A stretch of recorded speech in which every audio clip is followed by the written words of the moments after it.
Narration क्या है, narration कैसे बनाया जाता है, नरेशन को कैसे समझेंगे, नरेशन और स्पीच क्या दोनों दो शब्द है कि एक शब्द है, रिपोर्टिंग स्पीच क्या है, रिपोर्टेड स्पीच क्या है, और पर्सन कैसे होता है चेंज, मैं आप लोग को इस टॉपिक में पूरा सुंदर से समझाएंगे। आप लोग ऐसा समझेंगे कि ताकि आप लोग ट्यूशन भूल जाएंगे, आप स्कूल जाना भूल जाएंगे, और एक बार अगर सुन लेंगे तो इस टॉपिक को आप नरेशन का टॉपिक सीखने के लिए किसी और के पास जाने का जरूरत होगा ही नहीं। जैसे देखिए, नरेशन और स्पीच, नरेशन स्पीच दोनों एक ही नाम है। नरेशन का मतलब होता है कथन। Narration is two kinds, direct narration and indirect narration. Direct narration को कहते हैं प्रत्यक्ष कथन और इनडायरेक्ट को बोलते हैं अप्रत्यक्ष। डायरेक्ट स्पीच भी कहा जाता है, डायरेक्ट नरेशन या डायरेक्ट स्पीच, इनडायरेक्ट नरेशन या इनडायरेक्ट स्पीच दोनों एक ही है। अब आप लोग देखिए ध्यान से, आप लोगों के सामने एक वाक्य है, Ram said to me I am going to school. Ram ने मुझे कहा कि मैं स्कूल जा रहा हूं। यहां जो राम सेड टू मी है, कमा कमा है ना वहां पर मी के बाद, तो इसको बोलते हैं रिपोर्टिंग क्लाउज या रिपोर्टिंग स्पीच, दो नाम से जाना जाता है।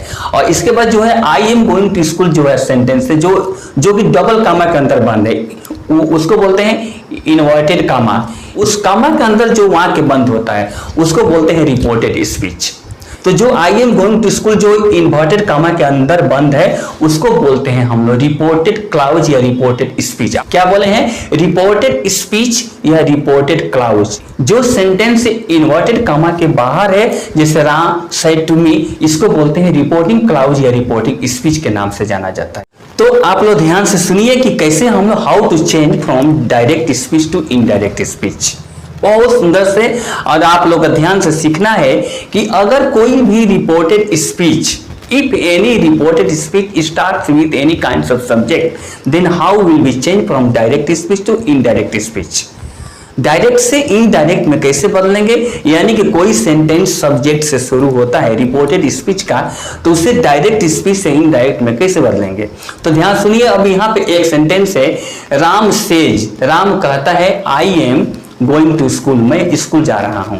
इनडायरेक्ट बदलेंगे तो राम का रामे होगा, सेज का सेज होगा, कमा के बदले दैट होगा। ये जो दैट है, दैट को क्या बोलते हैं, इस दैट को बोलते हैं कंजंक्शन, यानी कि संयोजक शब्द, यानी कि जोड़ता है, यानी कि दो सेंटेंस को एक सेंटेंस में जो जोड़ने का काम करता है उसको कंजंक्शन कहा जाता है। तो ये डायरेक्ट से इनडायरेक्ट में बदला गया है, तो कमा के बदले दैट। तो दुनिया में जितना नरेशन बनाएंगे, एक कमा के बदले केवल 4 शब्द का ही यूज किया जाता है, एक दैट, दूसरा इफ या वेदर, और नहीं तो टू। ये 4 शब्द में से कोई ही एक रहेगा उस रूल के अनुसार चैप्टर वाइज, मैं आप लोग को बताऊंगा विस्तार से। तो यहाँ पर राम का राम, सेज का सेज, कमा के जगह पर दैट हुआ। अब यहाँ पर आई एम जो आई क्या है, फर्स्ट पर्सन है। फर्स्ट पर्सन किसको बोलते हैं, आई एंड वी को, लेकिन आई बोलते हैं सिंगुलर फर्स्ट पर्सन, वी बोलते हैं प्लूरल फर्स्ट पर्सन। अगर रिपोर्टेड स्पीच में सब्जेक्ट आई होगा, यानी कि if the subject of reported speech first person I, then how will be change from DN to IDN. तो यदि हम लोग समझना है कि यदि रिपोर्टेड स्पीच का सब्जेक्ट आई रहेगा, आई फर्स्ट पर्सन, तो उसको हम कैसे बदलेंगे। तो हमेशा याद रहे कि if the subject of reported speech first person I, then it will be change according to subject of reporting speech. यानी कि जब जब डायरेक्ट में आई रहेगा रिपोर्टेड स्पीच का सब्जेक्ट, तो हमेशा रिपोर्टिंग स्पीच का यानी कि सब्जेक्ट राम से बदलेगा। यहाँ राम के स्थान पर जो भी होगा सब्जेक्ट के स्थान पर, वही दैट के बाद चला जाएगा। अगर राम तो क्या है, मेल है, तो वहां मेल राम, किसी भी दुनिया में मेल का नाम हो तो उसको ही में चेंज करेंगे।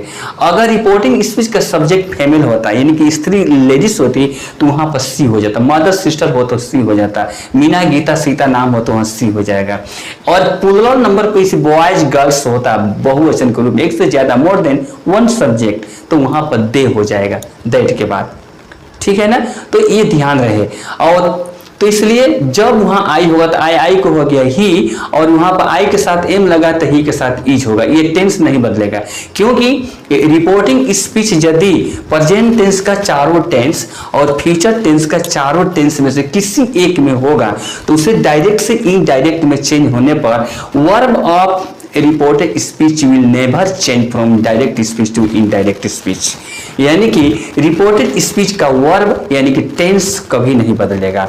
कब नहीं बदलेगा, ये ध्यान रहे। यदि कोई पूछे कि डायरेक्ट से इनडायरेक्ट में चेंज करने पर यानी कि रिपोर्टेड स्पीच का वर्ब कब बदलेगा कब नहीं बदलेगा, तो ध्यान रहे यदि रिपोर्टिंग स्पीच रिपोर्टिंग वर्ब यदि प्रेजेंट टेंस का चारों पार्ट और फ्यूचर टेंस केवल पास्ट का चारों छोड़ करके पास्ट का चारों पार्ट छोड़ करके 12 टेंस जो होता है, हम सभी जानते हैं कि टोटल 12 टेंस होता है, तो उसमें प्रेजेंट का 4 और फ्यूचर का 4, 8 टेंस, 8 में से किसी भी टेंस में होगा तो डायरेक्ट से इनडायरेक्ट में चेंज करेंगे तो रिपोर्टेड स्पीच का जो वर्ब है वो चेंज नहीं होगा, जिस टेंस में रहेगा उसी टेंस में रखेंगे। खूब ध्यान से सुनिएगा, रिपोर्टिंग स्पीच का सेंटेंस यानी कि रिपोर्टिंग स्पीच प्रेजेंट टेंस और फ्यूचर टेंस में होगा तो वो रिपोर्टेड स्पीच का वर्ब यानी कि टेंस नहीं बदलेगा।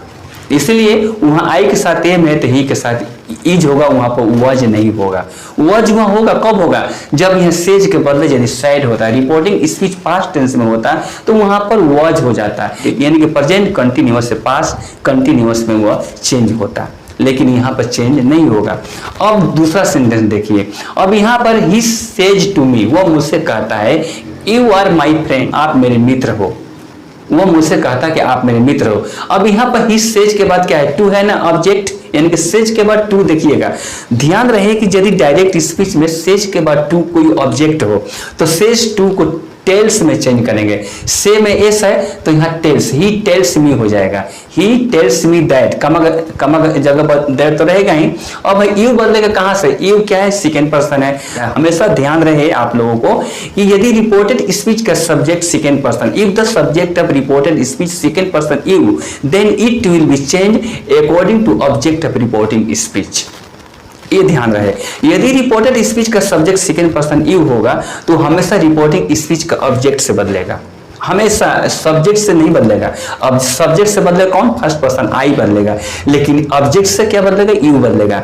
यू कभी सब्जेक्ट से नहीं बदलेगा, ऑब्जेक्ट से बदलेगा, ध्यान। इसलिए मी का वहां आई हो जाएगा और आई के साथ वहां पे एम हो जाएगा। और माई क्या है, आई का, आई फैमिली है ना, आई से मी होता है, मी से माई होता है। आई का मतलब मैं, मी माने मुझे, माई मतलब मेरा या मेरी होता है, तो माई कहां से बदलेगा, आई। देखिए रिपोर्टेड स्पीच में कहीं भी आई मी माई होगा, कहां पर, रिपोर्टेड स्पीच में। ध्यान रहे इन्वर्टेड कामा के अंदर कहीं भी आई मी माई होगा तो वो हमेशा रिपोर्टिंग स्पीच के सब्जेक्ट से बदलेगा। तो यहाँ पर क्या है, सब ही है तो वहां पर ही हिज होगा, यानी कि आई एम हिज फ्रेंड। वहां पर यू आर माई फ्रेंड तो यू का बदला मी, तो मी का हो गया आई, आई के साथ लगता है am, I am his friend, ये हो गया इनडायरेक्ट में। और यहाँ पर हो यदि सेंटेंस कि सी will say they have gone there, वो कहेगी वो जा चुका है, तो इसको डायरेक्ट से इनडायरेक्ट में जब बदलेंगे तो क्या होगा, यानी कि सी विल से वही रहेगा, कमा की जगह पर डायरेक्ट होगा और दे वही रहेगा, दे चेंज नहीं होगा क्योंकि दे क्या है, third person, they is third person, so it can't be change. That they is third person, so it can't be changed. They यदि if the subject of reported speech third person he, she, it, they, all any names of the word, person, place, things, दुनिया में किसी का भी नाम हो third person के रूप में होता है, अगर सिंगुलर हो चाहे हो प्लूरल, कोई भी किसी भी, except only I we you, तीन को छोड़ करके, तीन subject I we you, first person होता है आई वी और सेकंड पर्सन होता है यू, ये तीन को छोड़कर सारे संसार का कोई भी पर्सन होगा उसको थर्ड पर्सन कहते हैं। और थर्ड पर्सन ही होगा, चाहे सी होगा, चाहे इट होगा, चाहे दे होगा, वो कभी भी डायरेक्ट से इनडायरेक्ट में नहीं चेंज होता है, कभी भी नहीं चेंज होता है, ध्यान से सुनिएगा। इसलिए दे नहीं बदलेगा, दे का दे होगा और हैव वही रहेगा, गॉन वही होगा, देयर वही होगा, क्योंकि टेंस तो बदलेगा नहीं, क्योंकि टेंस नहीं बदलेगा। क्यों, क्योंकि रिपोर्टिंग स्पीच ये जो है सी विल से क्या है, फ्यूचर टेंस में है, तो कोई भी reporting clause reporting speech present tense या फ्यूचर टेंस से बिलोंग करता है तो उसे डायरेक्ट से इनडायरेक्ट में चेंज करने पर कभी भी रिपोर्टेड स्पीच का वर्ब कभी चेंज नहीं होता है, ये ध्यान रहे। चेंज होगा जब ये पास्ट टेंस में रहेगा। तो हम नेक्स्ट वीडियो में आप लोग बताएंगे ये हम लोग सीखें पर्सन चेंज कैसे होता है, यानी कि यदि कोई भी रिपोर्टेड स्पीच सब्जेक्ट से शुरू होता है तो उसे डायरेक्ट से इनडायरेक्ट में कैसे बदलेंगे, फर्स्ट पर्सन कहां से बदलेगा, सेकेंड पर्सन कहां से बदलेगा, थर्ड पर्सन कहां से बदलेगा। और एक ठुरूल है सबसे बढ़िया, सन लिखिए SON, 1 2 3 कीजिए। एस का मतलब सब्जेक्ट, ओ का मतलब ऑब्जेक्ट, एन का मतलब नहीं, 1 मतलब फर्स्ट पर्सन आई वी, 2 मतलब सेकेंड पर्सन यू, थ्री का मतलब third person he see it या दे। जब फर्स्ट पर्सन आई बदलेगा सब्जेक्ट से, और टू बदलेगा कहाँ से, ऑब्जेक्ट से, और थ्री जो बदलेगा कहाँ से, एंड से। No change. नेक्स्ट वीडियो में बताएंगे यदि कोई सेंटेंस सहायक क्रिया से होता है शुरू, यानी कि इंट्रोगेटिव होता है, तो कैसे चेंज करेंगे। पूरे विस्तार से इतना आप लोग को सुंदर से बताएंगे कि आप लोग को ट्यूशन जाने की आवश्यकता नहीं पड़ेगा। अगर आप लोग शुरू से वीडियो का अंत तक देखेंगे तो आप लोग सच में जो 10 वर्ष में नहीं सीखे होंगे, आप ये 10 मिनट में सीखेंगे।